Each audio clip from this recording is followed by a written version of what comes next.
Quelle est la valeur numérique du prénom Yosef? 156. Quelle est la valeur numérique du mot jalousie en hébreu kina? 156. En fait, dans les livres saints, il est indiqué que les gens sont jaloux des gens qui s'appellent Yosef. Et Yosef, toute sa vie, il en a souffert de cela.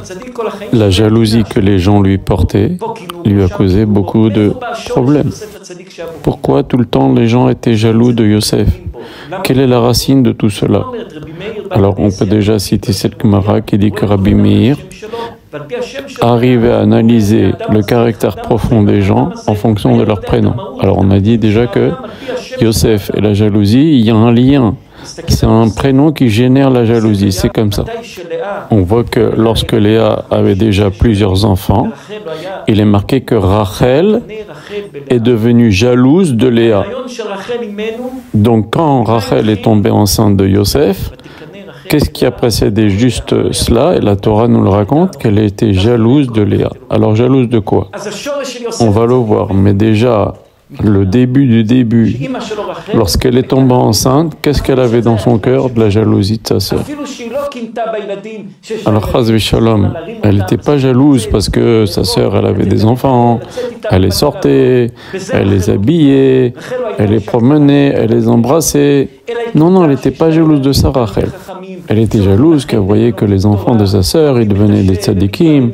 Et Rachid dit aussi qu'elle était jalouse parce qu'elle voyait que sa sœur avait certainement des meilleures actions qu'elle. C'est pour ça qu'Hachem l'a fait mériter des enfants et pas elle. Elle était jalouse des bonnes actions de Léa. C'est pas du tout une jalousie comme on pourrait croire. On parle de Rachel Imanu. Malgré cela, la Torah nous dit clairement Rachel a jalousé Léa. Elle est tombée enceinte au moment où elle était jalouse de Léa. Et donc la source, la racine de Yosef Hatzadik, déjà il est venu par un moment de jalousie. Une jalousie propre, une jalousie saine, mais il y avait de la jalousie déjà dans le cœur de Rachel, la Torah nous le dit.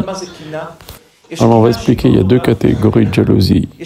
Mais déjà, le plus courant, c'est une jalousie, c'est très très très mauvais, c'est pire que la mort.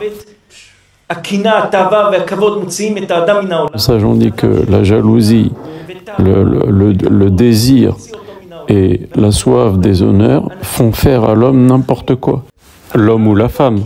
Et c'est encore pire des fois que la mort. Pourquoi? Parce que quelqu'un qui meurt, il meurt une fois. Mais quelqu'un qui est jaloux, toute sa vie, c'est la mort. Il n'en peut plus de jalousie. Ça le consume de l'intérieur. Pourquoi on m'a pas mis là? Pourquoi on m'a servi en deuxième? Pourquoi on m'a donné la parole en deuxième? Pourquoi cette femme, elle est mieux que moi? Et pourquoi les gens s'intéressent à elle et pas à moi? Pourquoi elle a des enfants? Pourquoi elle a de l'argent? Pourquoi elle a un bon mari?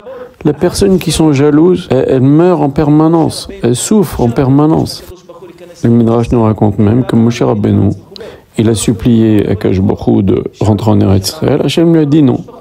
Alors Moshe Rabbeinu dit à Hachem, dit le Midrash, bon alors écoute, Hachem laisse-moi rentrer, je serai le serviteur de Yoshua. Maintenant, pendant des années, Yoshua c'était le serviteur de Moshe. Moshe il dit, moi je vais être le serviteur de mon élève Yoshua. Tu veux pas que je rentre en Eretz Israël comme dirigeant? D'accord, je ne serai pas dirigeant, je serai numéro 2, je serai le serviteur de mon serviteur actuel. Je serai le chômage de mon élève. Hachem m'a dit d'accord.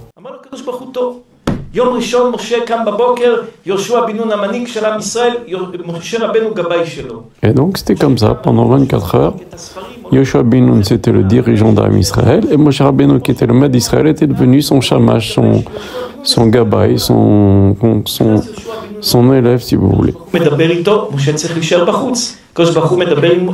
Donc Hachem a appelé Yoshua bin Nun pour lui parler. Yoshua bin Nun est rentré dans le Mishkan, il lui a parlé, et quand Yoshua bin Nun est sorti, Moshe Rabbeinu lui a dit, qu'est-ce qu'il t'a dit Hachem?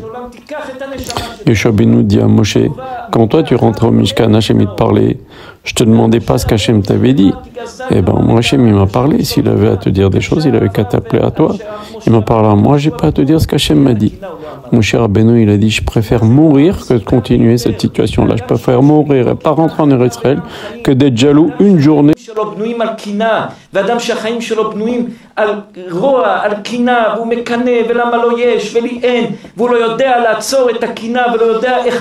Une personne qui vit dans la jalousie, et pourquoi lui il a, et pourquoi et moi je n'ai pas, et pourquoi elle comme ça, et pourquoi moi pas comme ça. Et c'est pas une personne qui ne sait pas maîtriser cela, sa vie c'est un enfer.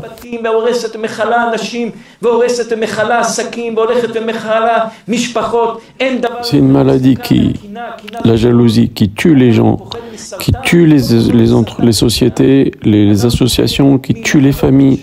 Ça abîme les relations, c'est catastrophique. C'est une vraie maladie.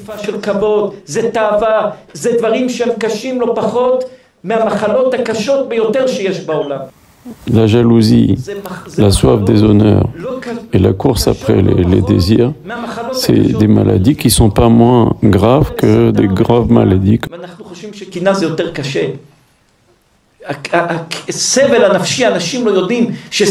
Ce que les personnes qui sont jaloux souffrent, c'est peut-être pire encore que certaines maladies.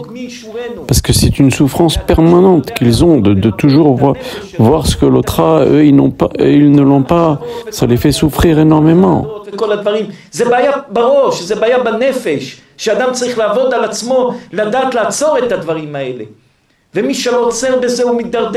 Et ça, ce sont des maladies de l'âme que si la personne ne sait pas travailler et arrêter, mettre un frein net à ces choses-là, eh ben il dégringole, il ne se rend même pas compte qu'il dégringole. Des gens par l'appât du gain, par l'amour du jeu, le jeu de cartes et compagnie, ils font couler toute leur famille.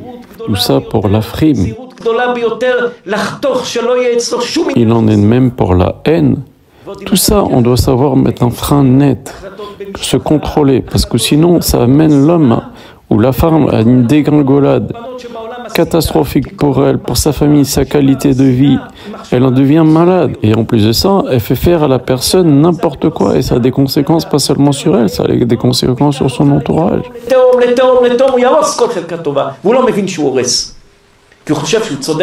Fait dégringoler les personnes au plus profond, et elle ne se rend même pas compte qu'elle est en train de dégringoler et qu'elle emporte des fois sa famille avec elle. La personne, elle tombe dans le vice et fait des choses honteuses pour elle et pour toute sa famille. Et la personne ne se rend même pas compte. Pourquoi? Parce qu'elle est devenue complètement aveuglée par ces choses-là qu'on a dit, la soif du désir, la jalousie, la haine, la soif des honneurs. Ils ne se rendent même pas compte.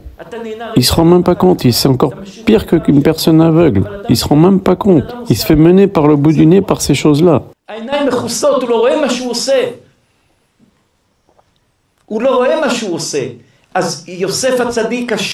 Il se rend même pas compte de ce qu'il fait. Il fait un massacre dans sa propre vie et dans la vie de son entourage.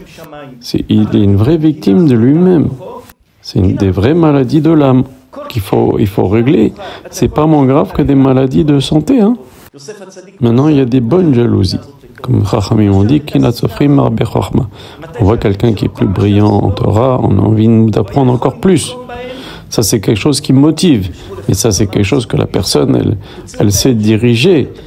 On voit dans Parashat Vayigash, quand Yosef se déclare à ses frères, il y a marqué « Totsiu kol ish ma'alai » « Sortez toute personne de la salle ». Mais ça veut aussi dire « Ma'alai » de moi. Sortez toute personne, tout intérêt personnel de moi. C'est-à-dire que Yosef, il a voulu se nettoyer son cœur, de ressentir aucun esprit de vengeance vis-à-vis de ses frères, malgré tout le mal qu'ils lui ont fait. D'ailleurs, on voit, il leur dit, c'est Hachem qui a fait, c'est pas vous. Il les console, ses frères. Lui, il ressent non seulement aucune haine, aucun esprit de vengeance, mais en plus ça, il console ses frères qui étaient abasourdis, et il leur en veut pas.